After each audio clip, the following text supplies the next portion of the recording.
Well, here we are. It is November 10th, 2022, and I wanted to do a video. I was waiting for an auction that was taking place in Paris to finish up, and I was going to combine these two sales because they're both interesting. This is the third part of the Dr. Wu Kiuan collection. A very interesting sale. Dr. Wu Kiuan was a Hong Kong gentleman. He came from a very prominent Hong Kong family. They were well off. His father was instrumental in the forming of the Republic period when the Qing dynasty ended, and he became a diplomat and so forth. He ended up moving to London in the 1950s, I guess, and began collecting Chinese art. He had collected a lot of things over his lifetime. He collected stamps and coins as a kid and all that. And then when he was growing up, he got interested in Chinese art and he began collecting in earnest. And during the 1950s and 60s, as many of you know, was a real great time to be buying Chinese antiques in London, because the London markets, to get us an idea of it, Christie's and Sothebys would have 1 or 2 auctions a week of Chinese art. That's how much was coming onto the market at that time, post-World War II, during the 1950s. And a lot of fabulous material came on, and he bought it. He also had things from the Fonthill collection in his collection, and other things. A lot of the stuff had been, a lot of the things they'd sold previously in Part 1 and 2. Some of the things had come probably from the Ming Yuan and turned it up in London, and he bought them. And he formed a museum in his own house, which was interesting. And it was I'm going to get the name right. It was the Wu Lin Pai Museum, and it was on the first floor of his house. So if you wanted to see it and you were a scholar, or you're seriously interested in it, you could contact him. And apparently he was very open to having people come to his house. He was very happy to talk about his things. There were over 1,000 objects in his first floor, his little museum that he kept. And it was really for scholars and students and academics and people looking for specific things and studying examples. And he was always there to help out. All right. And then one of the paintings that was in the sale was this, the Ma Jin, painted by a 20th century artist who very much painted in the manner of Giuseppe Castiglione, also known as Lan Xining, who was one of the court favorites. He was a Jesuit and a court favorite, in particular of the Qianlong Emperor, and he was famous for painting horses. And here's Ma Jin's version of it, very delicately painted, very skilled artist, really lovely example. He died in 1970. He lived during the 20th century, but his art is very collectible today. And this particular painting, about 17,640 pounds, which is around $19,000 or $20,000 US. Beautiful example. And then over here to this was the Wan Li Marken period fish tank, or dragonfish bowl, they call it. And what was interesting about this was that if those of you who are familiar with Wan Li work, sometimes the Wan Li blue can be a little bit loose, a little bit bleedy in places, not especially tight, and not often in this deep a color. This is a very nice tone of cobalt, very, very beautiful.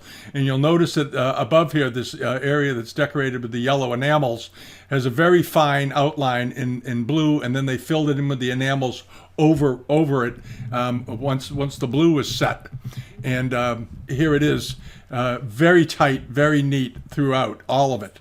And this superb decoration for Wan Li period, because a lot of the workmanship in the Wan Li period wasn't that great. They did a lot of export stuff, a lot of Wan Li plates that were shipped to Europe and so forth. They were interesting because they were trade goods, and they were of a particular type, but not of the quality of the earlier Ming pieces, certainly. But this was stupendously well done, and it was Marken period, as you can see here in the upper left. And it did absolutely terrific. It was estimated at 60 to 80,000 pounds, which is sort of the price that the more typical tanks of this type turn up on the market. They bring 50 to 80, 60 to 90, somewhere in there. And this one did much better because the work was so good on it, and the quality of the potting was so good, very even, very pleasing colors. Sold for 151,200 pounds. Not a bad price considering the quality there. And then on to this. This is interesting. There were a few pieces in his collection that weren't perfect.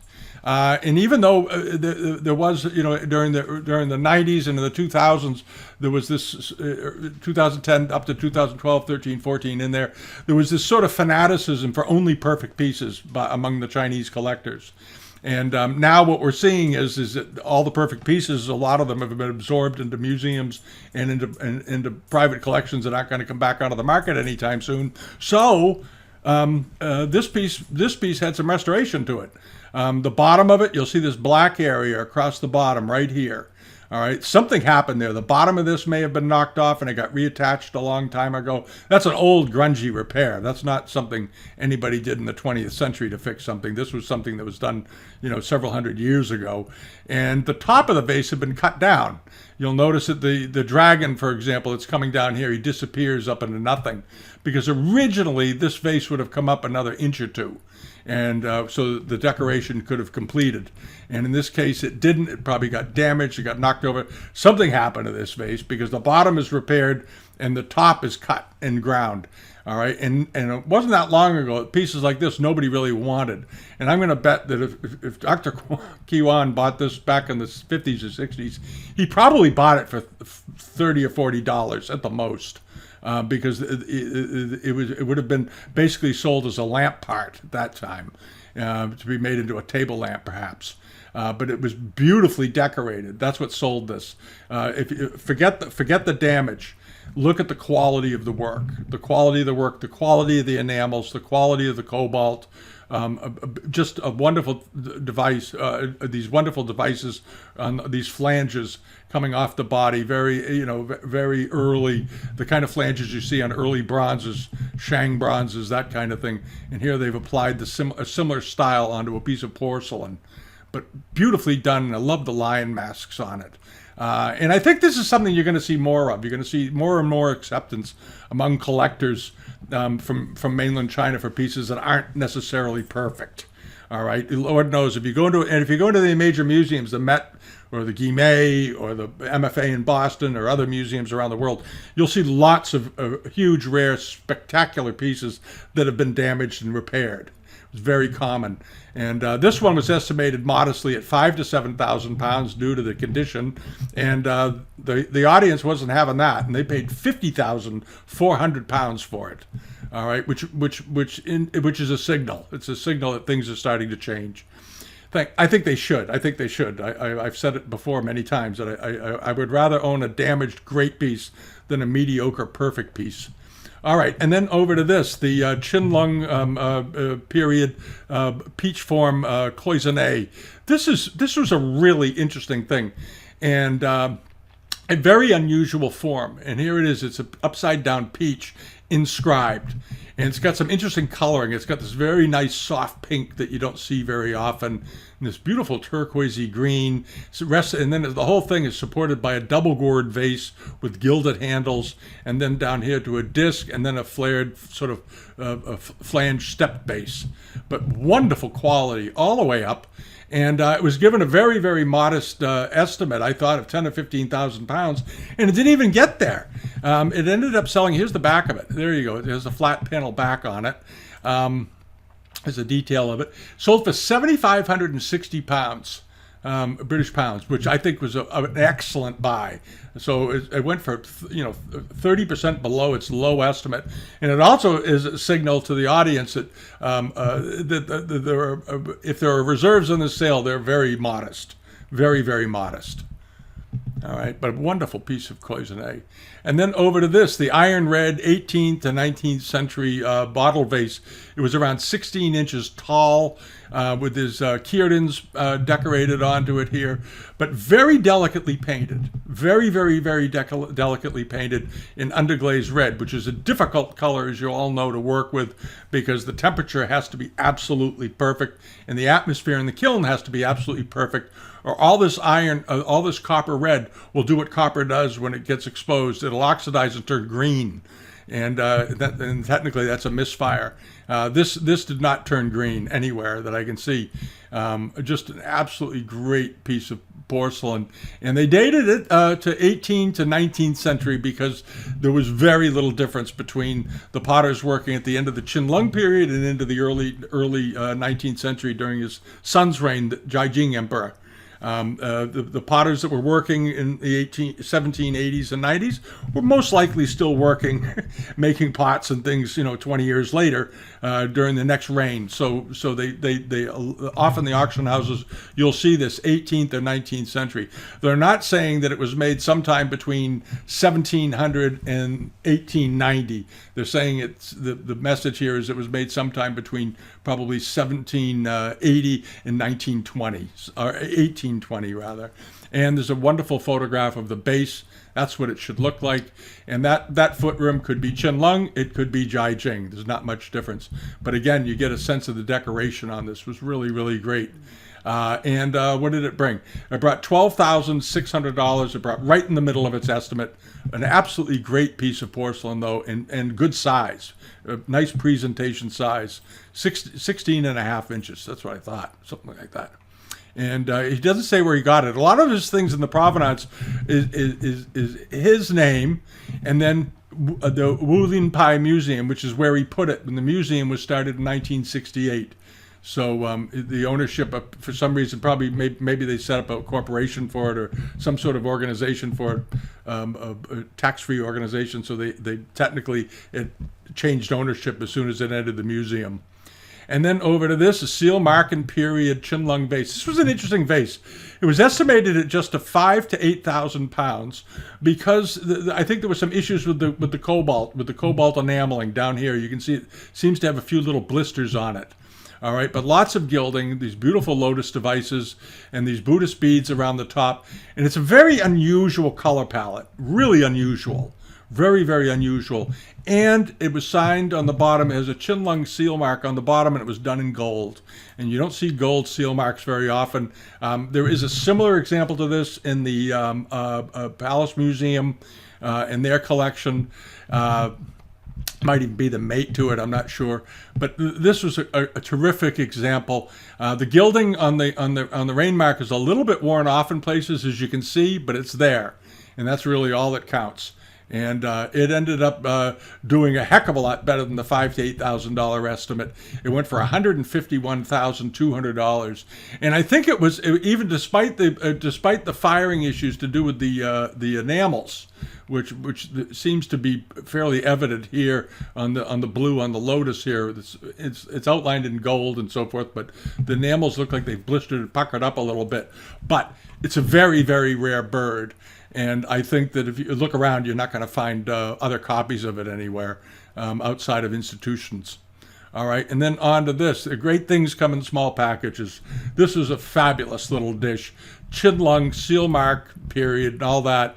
The dragonfly ascending into the chrysanthemums.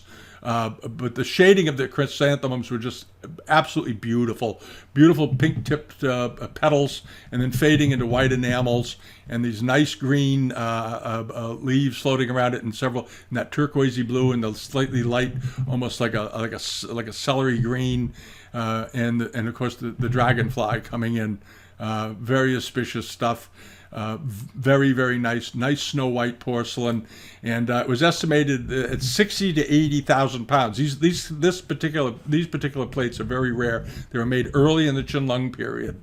All right, and it was estimated 60 to 80,000 pounds. Went way over that, and it went for about what's that? It works out to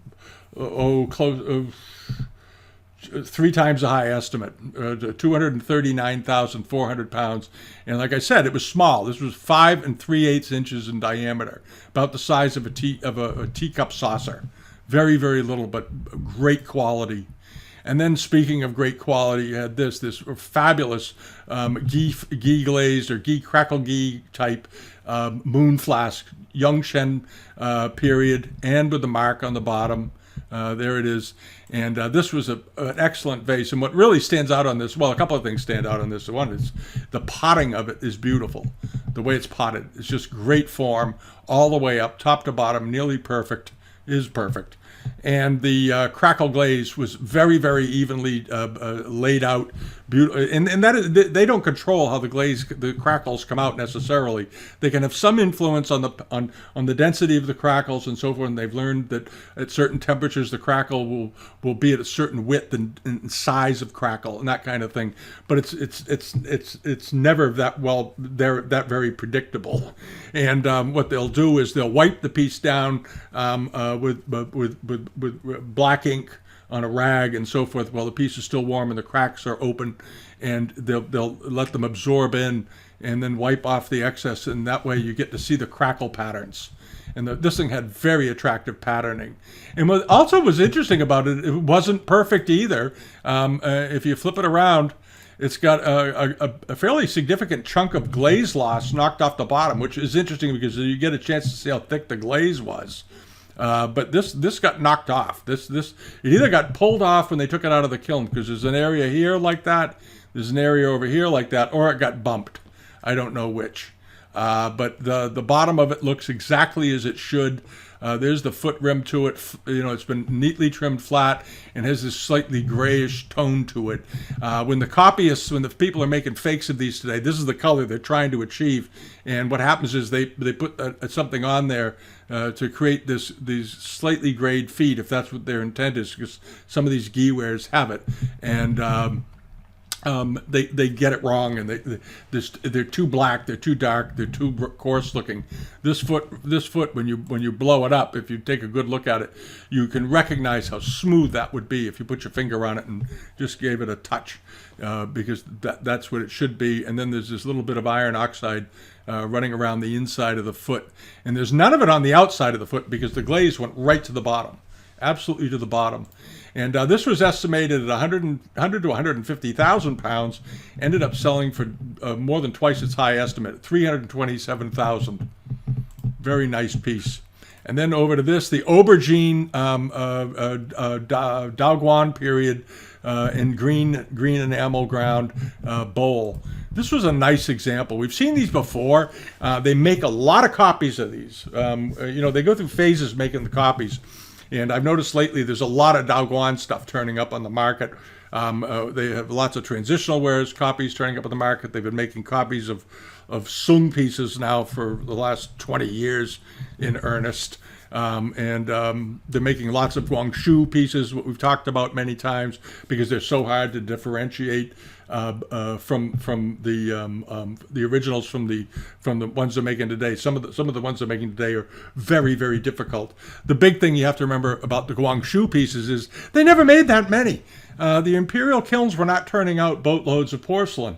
And when I first went in the business, 40 years ago, you occasionally saw a Daoguan Marken period piece, Guangzhou Marken period piece, but not often. And you occasionally saw a Daoguan piece, but not often. And suddenly there seems to be more of them around than there were 40 years ago on the market, which isn't possible. All right, but this was a nice example. A very, very nice example. Nicely finished. Again, beautifully done bottom. You'll notice that the aubergine around the foot, the wave pattern, the thickness of the enamel is nice. It's very pleasing. It's not too thick. It's not bubbling off. And that very nice, even white foot rim. Very, very attractive. All right. And it was estimated at 5,000 to 7,000 pounds. It sold for $26,460. I think the estimate was a little silly on that, because they always bring 10 or 15,000. I'm not quite sure why they estimated it so low. I'm not sure about that. And then over to this Fangu Marken period Qinlong Celadon Jade. Beautiful thing, and what was interesting about these particular jades in this form, these archaic forms, these early forms, ancient forms, were of great interest to the Qianlong Emperor. He was a real fan of antiquity. He had a huge Shang and Zhao, Eastern Zhao, and a bronze collection at the palace. He loved to go down and study them. He inventoried his own collection, which was quite unusual for an emperor, but he was a fan of the arts. And the jade carvers are always trying to think of things that would really please them, and because you want to make the emperor happy, so you have terrific job security. And they carved this, and this is a highly unusual form, very, very unusual. Chimeras on the left side, bats on the right, both auspicious, and this faceted body with the little roux head feet on it, very nicely done, and the jade rings, difficult to carve. And it was estimated at 150 to 200,000 pounds. And I think it's because they thought so much of it, because it was something that Qianlong wrote about, things that he liked. And that's important. And it was only 8 3/4 inches tall. He bought it at the Drouot in Paris, where they run all the auctions. If you've never been to the Hotel Drouot in Paris, and you go to Paris sometime, go to the Drouot. It's fascinating. There's about 6 rooms in there. It's like a rabbit warren, full of little rooms, and there are auctions going on all the time. The last time I was there, I think there were 5 auctions going on almost simultaneously, from everything from rare couturier, decorative, clothing, women's clothing, fashion, and all that. And then another auction was going on with Chinese stuff, which I went to see, and it was a very interesting place to hang around. And the interesting thing about the Drouot is that over here in America, if you're a regular auction goer, you have the certain cast of characters that always turn up at auctions, all the dealers and collectors, and you can everybody knows everybody, and it's sort of a bit of a club, I guess, and. Yeah, it's the same people in Paris. It's the same type of vibe, except they're all speaking French instead of speaking English. Obviously, they do speak English, and I was with my wife. She speaks French fluently, so it made life easy for me.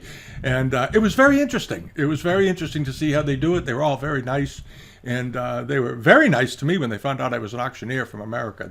They thought that was amazing, because I guess not many auctioneers show up over there. I don't know. But being an auctioneer in Paris is a big deal, because you're a commissaire priseur, and it's a very difficult license to get and to keep. They have fairly strict rules about that. So they were impressed that I was an auctioneer, even though it's nowhere near as difficult here as it is there to get an auctioneer's license. Anyway, that was fun. And it was a heck of a nice piece of jade, 138,000 pounds. It went under its low estimate, but I still think that was a good price. I think they put the estimate on there a little bit strong, just because the form, this particular form was so much liked by the emperor. Maybe today some collectors don't like them quite as much as Sothebys does. I don't know. But it was a beautiful thing, no matter. Maybe somebody got a fabulous buy. And then over to this very large chrysanthemum butterfly dish, Qianlong, or Yongchen rather, mark and period, beautifully done. Now, this is another example of a non-perfect piece, and this piece was far from perfect. And from the front of it, you can see it if you know what you're looking for. You look over here, there's sort of a yellowing in here.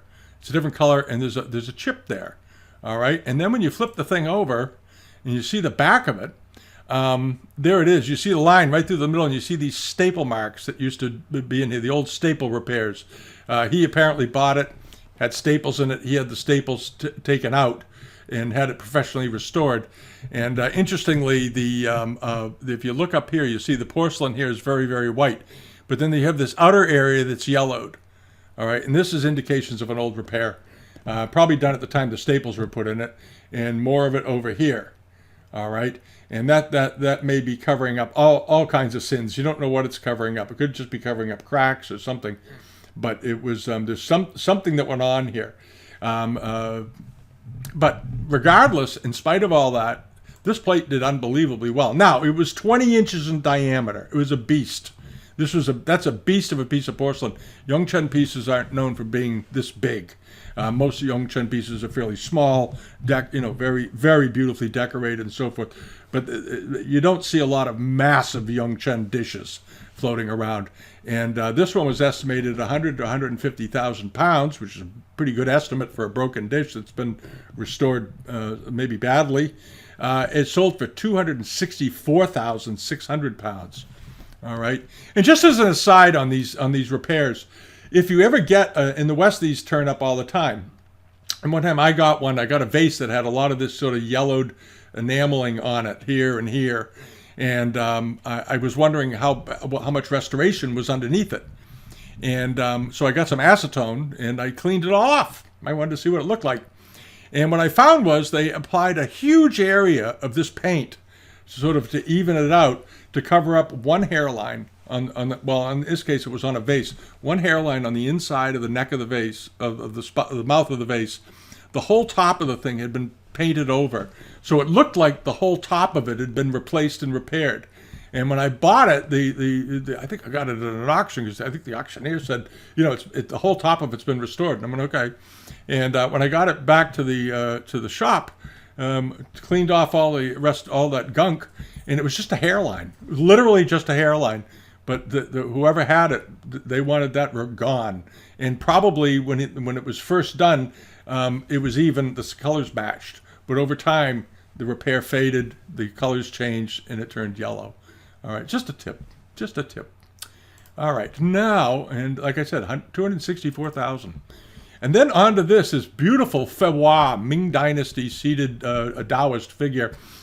This was a big figure. Most of these, and many of you have seen them, they are 9 to 13 or so inches, 14 inches in height, sort of the height of roof tiles, that kind of thing. This thing was much bigger. It was 29 inches tall. It was very, very big, 2.5 feet tall, and beautiful, 2.5 feet.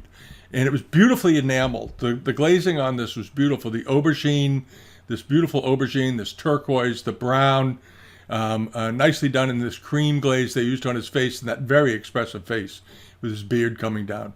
Just beautifully done, and then the crown on his head. Reminds me a bit of the famous one that's in the British Museum, that's been shown so many times, the big Ming, in the Ming exhibit they did years ago. That beautiful Feiwa glazed figure, which is sort of like one of the icons of the Chinese department of the British Museum. Now, that one is much bigger. That piece, I think, is 4, 5, 6 feet tall or something. It's a real big one. But this is very similar in feel, and you don't see them this big very often. And it was estimated at a very modest 15 to 20,000 pounds, and ended up selling for 163,800 pounds, because it was nice. It was terrific. And then the Zetan screens. These were enormous. They were 93 inches tall, 8.5 feet roughly, and but these were embellished and overlaid with these wonderful. I'm going to see if they have a single shot of it. So, no, not really. Well, this one might be a little better. I'm going to show you this. This is terrific. It's Zetan wood, but it's laid out like an étagère, like a display stand. And you see like how they implied the shelves running across it here. And you've seen that they're actually freestanding furniture. They display things on. They have these different levels that go down. And here it is done on a flat screen to simulate that effect. And then it was decorated with probably bits of jade, hardstone, carnelian, coral, all kinds of different stone inlays. And then this looks like some enamel work over here. This is a Qianlong period screen, double gourd vases, bamboo jade vases, another vase over here, a little teapot, archaic jade forms over here, all of them. So sort of like all the periods. Very, very nicely done. They provided lots of pictures of this. These are really nice. And we'll get back to them over here. And they had a very modest estimate that I don't really understand, 80 to 120,000 pounds. And these are Qianlong period. These are not, from the late 19th century. These are old. And they both were in outstanding condition, just superb condition. and superbly decorated, and on zitan wood, which is, of course, the most desirable of all the Chinese woods, pretty much, and certainly the rarest. Very, very nice. And they ended up selling for 942,000 pounds, or basically $1 million is what they sold for. But 8 feet tall, so 8.5 feet tall. They're big. All right. So overall, that was just a great sale, and I urge you to go over there if you're interested in keeping up and studying pieces. The post sales that Sothebys has up now, a lot of the images, and the porcelains in particular, have images of the bottoms of the foot rims and so forth. And what you can do is when you get to one like this, and you want to capture that kind of detail. For example, do a screen save on your computer. Do a screen grab and save it and identify it, and build up a file of these, because it's gold if you can do that. It really is. Makes a giant difference. All right. And then over here to this, Asian Arts, 5,000 years, Paris. And this was on the 8th. This just closed a couple days ago. It was an interesting sale. This was sort of an everybody sale. This was a sale that had things in it for $600 to $1,000, and things that went for six figures. So it was an interesting mix and an opportunity for people in every price range to try to find something they love and take it home. All right, and that's what it's all about. And we're going to go through some of them, and they're not necessarily some of them are more expensive than others, but there's some great little buys in here. This was a lovely pair of rose mandarin, first half of the 19th century jars, probably done around 1830s to 1840s, and they had these iron mounts put on them for tea, so you lock it up so nobody steals your tea. They used to locking tea caddies became a big thing, because tea initially was a very expensive product, especially in the 18th century. And people used to lock their tea caddies because they were so afraid the staff or somebody would be in the house and they'd snitch their tea. And even though the tea caddies were fairly small, that was considered to be a very valuable possession for a long time. So they worried about people snitching their tea. And in this case, it's sort of a status thing. If you own two jars like this as tea caddies, with these giant metal, hinges on them, and there would have been a lock on the other side, I assume, or some arrangement to lock it. There's always some sort of locking thing. There it is. There's the hole, and that's where you'd put the pin through to lock it, and that would keep somebody from snitching your tea. These were big. These jars were 24 and almost 25 inches tall. And they looked to be in pretty good shape. I noticed there was maybe a couple of little repairs around the rim of the lid, but that was it. It may have happened when they applied the metal mounts. They were estimated at 8 to 12,000 euros, and the pair brought 10,080 euros, which I think is a pretty reasonable. I think is fine. We've seen a number of this form of jar turn up on the market in the last few months. There was that one that was heavily restored that brought $600 or $800, but there were several others that have been on, and they've brought 3,000, 4,000, 5,000 in the last month. There was one on eBay that brought a little over 5,000, and it wasn't a pair. So here was a pair that you could pick up for 10,800. And if you go by the old rule that a pair is worth 3 times the price of a single, this was a great buy. All right. And then on to this, the Sang de Bouffe Qing Dynasty bottle vase. This was dated, again, 18th and 19th century, because you really can't distinguish between the two reigns, the Qianlong and the early Jade Qing period. But this was a very, very pretty vase. And the glaze was very reminiscent of the peach bloom glazes that you see in many ways, or the Kangxi color, the Kangxi reds, and they have these variations in color coming down, and then it turns this very soft pink. That's very much like the pink you see sometimes on the 7 peach bloom pieces, the 7 styles of the peach bloom wares that were meant for the scholars table. And here it is, that soft color, but this very rich ruby colored red over much of the body, and the bottom of it looks just like this. Now the bottom of this thing looks very dirty.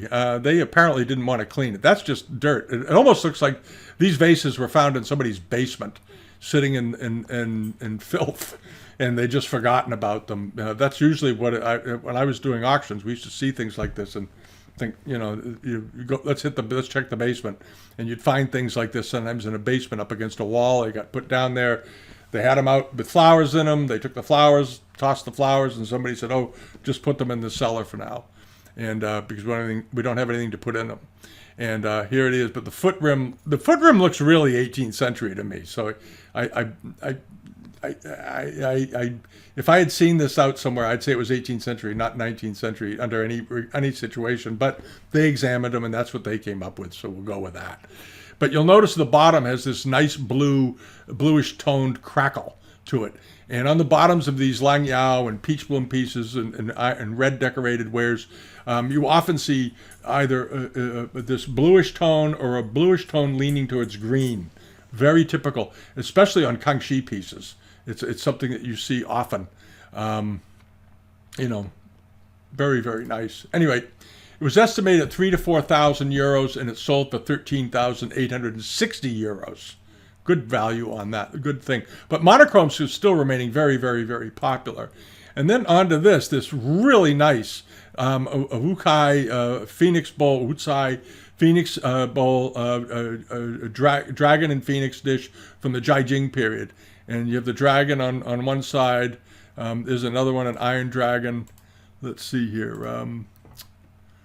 They call this a dragon in Phoenix Bowl. Where's the phoenix? Oh, there it is. It's in between. It's very small in this one. Sometimes they have the whole phoenix going around on one side and then the dragon on the other side. But they do show them ascending sometimes like this in between the two dragons. So you have this beautiful iron red dragon, this reddish dragon, and this beautiful green enamel dragon. And this was a fabulous example. And I was kind of surprised by the estimate. It didn't make a lot of sense to me because it was 4,000 to 6,000 euros. And when you examine the quality of the iron red decoration here, it's very, very crisp, very, very precise. And interestingly, you have this sort of dark red or iron red body. And then the head is done in another tone of red that's more towards salmon. And then transitioned by the blue, this soft blue, underglazed blue here. I think it's very nicely done, very delicately done. And then you have the band around the upper part here of the Buddhist symbols and a Ru head sort of like in a chain, like a belt running around the top. But very nicely done. And the one thing I loved about it, too, was the dragon in the middle. He's such a happy-looking dragon. Sometimes Qing dragons aren't very happy-looking. They're sort of ferocious, especially Qinlong dragons. But this one looks like he's gleeful. He's going after the pearl, and he's beautifully painted, and there's no wear. And this was a nice example. That's all there is to it. Beautiful example. And ended up selling for $47,880, 8 times its high estimate. Blew it away. But I thought the estimate was artificially low. I would have been less surprised if they'd estimated it, $20,000 to $30,000 or 20,000 to 30,000 euros or something, which is sort of the standard price range for these. But I think what it was this was again the auction house saying this is not a reserve piece, or the reserve is so minimal, who cares? Because the low estimate was just $4,000. All right, and then over to these swirl vases from the Qing Dynasty, Qinlong period, probably. Many of you that have been collecting for any length of time will remember seeing these around. They've turned up, and usually you find them in collections of people who buy 18th century China trade wares. Very nice looking pair of bottles. I think Marchant or Chate, one of the major galleries have had these over the years, and maybe they both have, but one of them had them on the cover of a catalog, I remember. I can't remember who had it. Virtually identical, but beautifully done. Nice condition. They're about 9 inches tall. They're not enormous. These are never big, but very delicate, beautifully finished bases on them. If you look at the bottoms, there's a slight curve to it. These are really nice. And the estimate again here is crazy low, 1,500 to 2,000 euros. I think that's a price they would have brought back in the 70s or something. I didn't understand that. I didn't understand the estimate at all on this. I almost thought it was a typo. It should have said 15 to 20,000 euros. They sold for 16,380, which is fine. It's a very reasonable buy because that's a rare type. They're very attractive. And then onto this is one of my favorite things. I remember looking at it prior to the sale, and I was dumbfounded again by the estimate of 10 to 15,000 euros. because this is a really, really superb landscape brush pot in wood. And it's done like Qianlong period brush pots when they did these the mountain scenes on the side, and you have immortals and people with goats and animals and sheep climbing up it. And here you can see some figures over in here. There's another figure delicately painted in here. You have to look a little bit, but it's fun to find them. Lots of people sort of hiding, and you'll find animals and so forth. You might find some birds perched and whatnot. And often these are signed, but this style of carving was so attractive. And I couldn't understand the estimate. I really couldn't. But I thought this was really, really nice. And obviously old and has been in the collection, kicking around for a while. But the pieces, the carving relief work looked to be in great condition still. So that's good. All right, and let's see here.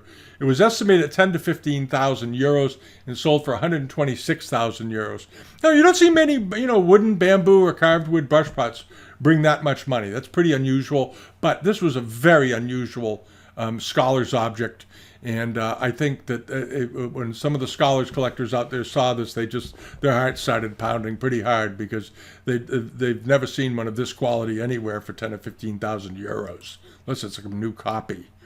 All right, and then over to this. This was just one of the more modest pieces. It didn't sell, and they had it marked. What did they call it? It's sort of interesting. It has a Guangxu mark on the back, and they dated as late 19th, early 20th century. Well, if it's late 19th century, it's marking period, but they didn't say marking period. They said early 20th century. Now, the Guangxu era ended in 1908. So what they're saying is that it's not marking period, which means it has to be just 20th century. I don't understand how they dated it, because I think my opinion is it's a Republic dish. I don't think this is a marking period dish. I think this was not Guangxu. I think it's Republic, the way the mark looks, the way the foot looks. And then when you look at the plate on the front, the workmanship is good. They made lots of these plates. This was one of the most well-known patterns of the Republic period. When it came to dinnerware and dish sets, they made tea services in this pattern. They made lots of covered bowls, uncovered bowls, platters, chargers, you name it. It was a very, very common pattern. And this one had a considerable amount of wear to it. It looked like it was used in a house. You see a lot of wear around the Shao character, and you'll notice that the enamels are chipped. There's a lot of chipping to the enamels down in here and so forth. And it didn't sell, all right? But it was just one of those curious catalog entries that I couldn't make the heads or tails of. Because if it was 19th century, if it was 19th to early 20th century, it would have to be potentially Guangxu period. Otherwise, if it's not Guangxu, it has to be 20th century period. It can't be before Guangxu. So that's that. All right. And that was it. That was the sale. And you'll notice lately, too, they're putting in no reserve. This is a good sign. Very, very good sign. No reserve. And they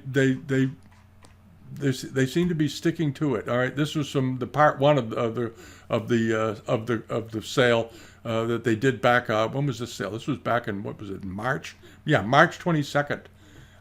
My daughter's birthday. And and a lot of the stuff was unreserved, which is absolutely great. Look at that, all unreserved. And the stuff did great. This just proves how reserves don't necessarily mean much. Here is a plate. You may remember this June imitation robin's egg plate that sold. It was estimated at 50 to 70,000 with no reserve. It sold for 214,000. All right, and that's let the market tell you what your stuff is worth. Don't do it any other way.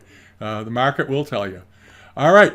Thanks for watching. If you haven't subscribed yet to us here on YouTube, please do. We do these videos every week. We do a couple a week. And we've been doing some shorts lately. I hope you've seen them. They're kind of fun to do. We do them here in the morning. We sort of lay them out and get them going. We're going to do one later. We got one sort of ready to go up today and so forth. And subscribe, leave a comment, give us a thumbs up if you like them, and take part. All right. Thanks so much for watching. See y'all. We'll be back tomorrow with the regular weekly video too. Okay. Bye-bye.